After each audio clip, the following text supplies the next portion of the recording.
আজ একটি লাচ্চা সেমাইয়ের রেসিপি নিয়ে হাজির হয়ে গেলাম। আমি নূরজাহান। আমার হাতে এটা লাচ্চা সেমাইয়ের প্যাকেট দেখে বুঝতেই পারছেন আমার প্রিয় বন্ধুরা, ঠিকই দেখেছেন। আজ আপনাদের জন্য একটি দারুণ স্বাদের লাচ্চা সেমাইয়ের রেসিপি নিয়ে হাজির হয়ে গেলাম। লাচ্চা সেমাই তো অনেক খেয়েছেন, কিন্তু কখনো কি ক্রিম ভরা ভাপা লাচ্চা খেয়েছেন? যদি না খেয়ে থাকেন তাহলে অবশ্যই ভিডিওটা ফলো করবেন। চলুন আজ আমি তৈরি করে নিই একটি ক্রিম ভরা ভাপা লাচ্চা। আর এর জন্য নিয়েছি কিছু লাচ্চা। আমি 2 কালারের লাচ্চা নিয়েছি, এটা দেখতে তাহলে দারুণ লাগে। আমি এটা অরেঞ্জ আর হোয়াইট কালার নিয়েছি। আর গ্যাস ওভেনে একটা কড়াই বসিয়ে দিয়েছি। এর মধ্যে এই লাচ্চাটি আমি ধীরে ধীরে ভেজে নেব। লাচ্চার মধ্যে আমি কোনো রকম ঘি ব্যবহার করব না, কারণ লাচ্চাটি অলরেডি এর মধ্যে ঘিয়ে ভরা থাকে। ধীরে ধীরে এটাকে আমি ভেজে নিচ্ছি। আর দেখুন কত সুন্দরভাবে কালারটা চেঞ্জ হয়ে গেছে। আর এর ভিতর থেকে যে ঘি বা অয়েল থাকে সেটা পুরোপুরিভাবে বার হয়ে গেছে।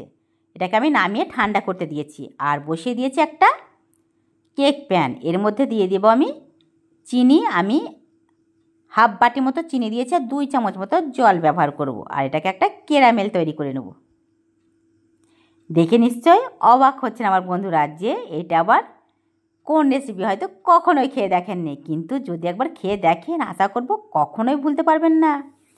এটা ধীরে ধীরে কত সুন্দরভাবে চেঞ্জ হয়ে গেছে কালারটা, আর ক্যারামেলটাও তৈরি হয়ে গেছে। এখন আমি নামিয়ে এটাকে সেট করে নেব। ক্যারামেলটা কত সুন্দরভাবে সেট হয়ে গেছে, আর এটা ঠান্ডাও হয়ে গেছে। এখন আমি একটা তৈরি করে নেব ক্রিম, কারণ এই ক্রিম ভরা লাচ্চা সেমাই রেসিপি তৈরি করব। এর জন্য আমি ক্রিমটা তৈরি করে নেব। এর মধ্যে দিয়ে দিয়েছি আমি 1 বাটি মতো নারকেল কোড়া, আর দিয়ে দেব 2 চামচ মতো সুগার পাউডার, আর কিছু কাজু বাদাম দিয়ে দেব। এখন এটাকে আমি পেস্ট করে নেব। এর মধ্যে কোনো রকম জল ব্যবহার করা যাবে না।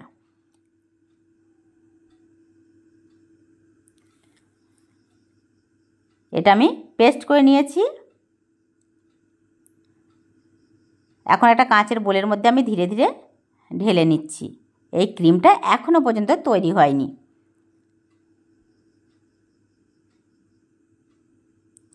কাঁচের বোলে নিয়ে নিয়েছি। আর এখন এর মধ্যে দিয়ে দেবো বাটার। আমি আমুলের বাটার ব্যবহার করেছি। এর মধ্যে কয়েক টুকরো আমুলের বাটার দিয়ে দিয়েছি। আর দেব গুঁড়ো দুধ। আমি এর মধ্যে 4 চামচ মতো গুঁড়ো দুধ ব্যবহার করব।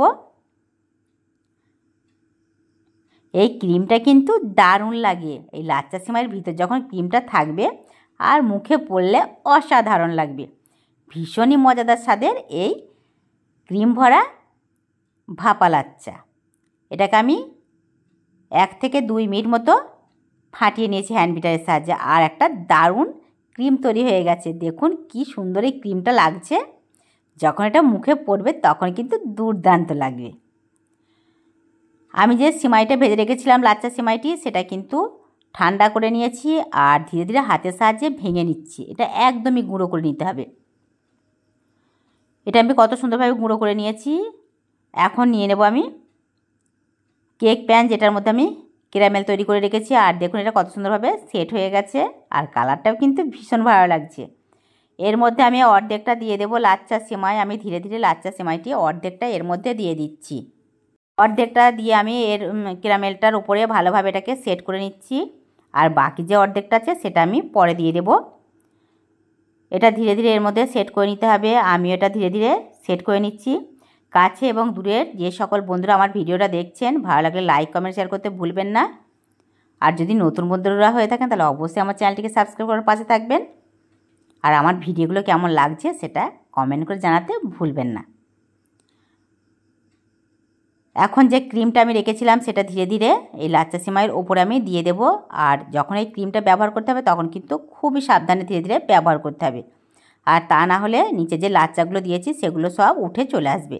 এই কারণে ক্রিমটা আমি খুবই ধীরে ধীরে এর মধ্যে লাগিয়ে দিচ্ছি। লাচ্চা সেমাই কিন্তু অনেক খেয়েছেন আমার বন্ধুরা, কিন্তু একবার এই নিয়মে তৈরি করে খেয়ে দেখবেন।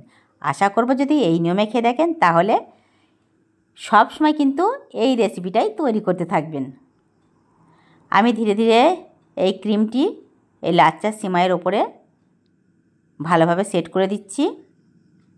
আর দেখতেও দেখুন কি অসাধারণ লাগছে।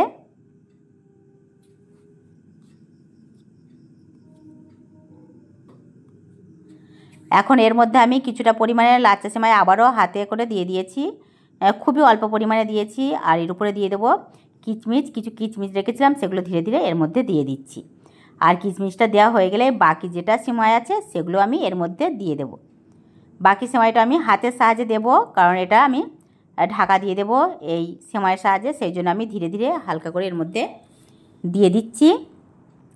আর দেখুন পুরোপুরিভাবে এর মধ্যে দেওয়া হয়ে গেছে, আর পুরোপুরিভাবে কিচমিচটাও কিন্তু ঢাকা পড়ে গেছে। দেখে কেউ বুঝতেই পারবেন না যে এর মধ্যে ক্রিম এবং কিচমিচ দেওয়া আছে। এখন হাতের সাহায্যে চেপে চেপে এটাকে আমি ভালো করে সেট করে নিয়েছি। আমি প্রায় এর মধ্যে 300 গ্রাম মতো লিকুইড দুধ নিয়েছি। আর দুধটা কিন্তু গরম হওয়া যাবে না, একদমই ঠান্ডা। এটা আমি জাল করে ঠান্ডা করে নিয়েছি একদম পুরোপুরিভাবে। আর দিয়ে দিচ্ছি ধীরে ধীরে। দুধটা কিন্তু একদম ক্যারামেল পর্যন্ত পৌঁছাতে হবে, সেরকম পরিমাণে দুধ নিতে হবে। আপনারা যে পরিমাণে এই ভাপা লাচ্চাটি তৈরি করবেন সেই পরিমাণে দুধটা অবশ্যই ব্যবহার করবেন। আমি এই দুধটিকেও ধীরে ধীরে এর মধ্যে দিয়ে দিচ্ছি, আর ক্যারামেল পর্যন্ত যায় সেরকম পরিমাণে দুধ দিয়ে দেবেন। আমি একটা চামচের সাহায্যে ধীরে ধীরে দিয়ে দিচ্ছি।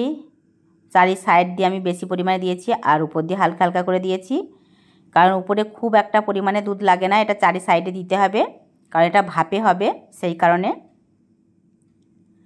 এটা তৈরি হয়ে গেছে। এখন আমি চলে যাব গ্যাস ওভেনের কাছে, আর এটাকে আমি তৈরি করে নেব, পুরোপুরিভাবে তৈরি করে নেব। গ্যাস ওভেনে আমি একটা কড়াই বসিয়ে দিয়েছি, আর একটা স্ট্যান্ড বসিয়ে দিয়েছি। আর এর মধ্যে দিয়ে দিচ্ছি আমি 2 কাপ মতো জল। যে কেকের প্যানটা আছে ওই প্যানটা অর্ধেকটা কিন্তু ডুবে থাকতে হবে, তা নাহলে এটা তৈরি হবে না। সেই কারণে আমি জলটা 2 কাপ দিয়েছি। আর এর মধ্যে বসিয়ে দেব কেক প্যান। এই কেক প্যানটা বসিয়ে দিয়েছি। প্যানটা দেওয়ার পর আমি একটা ঢাকনা দিয়ে ঢেকে দেব, আর প্রথমে হাইটে দেব। যখনই জলটা ফুটে আসবে তখনই এটাকে আমি লো টু মিডিয়ামে রাখবো, আর 10 মিনিট মতো ভাপিয়ে নেব। 10 মিনিট মতো আমি ভাপিয়ে নিয়েছি, আর এটা ঢাকনাটা খুলে দেখছি এটা দুর্দান্তভাবে তৈরি হয়ে গেছে। এটাকে আমি ঠান্ডা করে তারপর আপনাদেরকে দেখাবো এটা কেমন হয়েছে। আমি ঠান্ডা করে ফিরে আসছি আবারও। আর দেখুন এটা ঠান্ডাও হয়ে গেছে, আর এটা কি দারুণভাবে সেট হয়ে গেছে, কালারটাও কি অসাধারণ এসছে। আর এটা যখন খেয়ে দেখবেন আশা করব আমার প্রিয় বন্ধুরা কখনোই ভুলতে পারবেন না। ভীষণই মজাদার স্বাদের এই ক্রিম ভরা ভাপা লাচ্চা অবশ্যই খেয়ে দেখবেন, আর কেমন লাগছে আমাকে কমেন্ট করে জানাতে ভুলবেন না। এটাকে আমি একটা নাইফের সাহায্যে ছাড়িয়ে নিয়েছি, আর ধীরে ধীরে এটাকে আমি বার করে নেব। যে সকল প্রিয় বন্ধুরা আমার এই ভিডিওটা দেখতে দেখতে লাইকটা ডান করতে ভুলে গেছেন, অবশ্যই লাইকটা ডান করে দেবেন এবং আমার পাশে থাকবেন। এটাকে একটা ছুরির সাহায্যে আমি কেটে নিচ্ছি ধীরে ধীরে। আর এই ক্রিম ভরা ভাপা লাচ্চাটি কেমন হয়েছে দেখুন। এটা আমি কেটে তুলে নিয়েছি একটা পিস করে, এইভাবে কেটে তুলে নিতে পারেন আর খেয়ে দেখবেন যে কেমন লাগে। আমার কাছে তো অসাধারণ হয়েছে।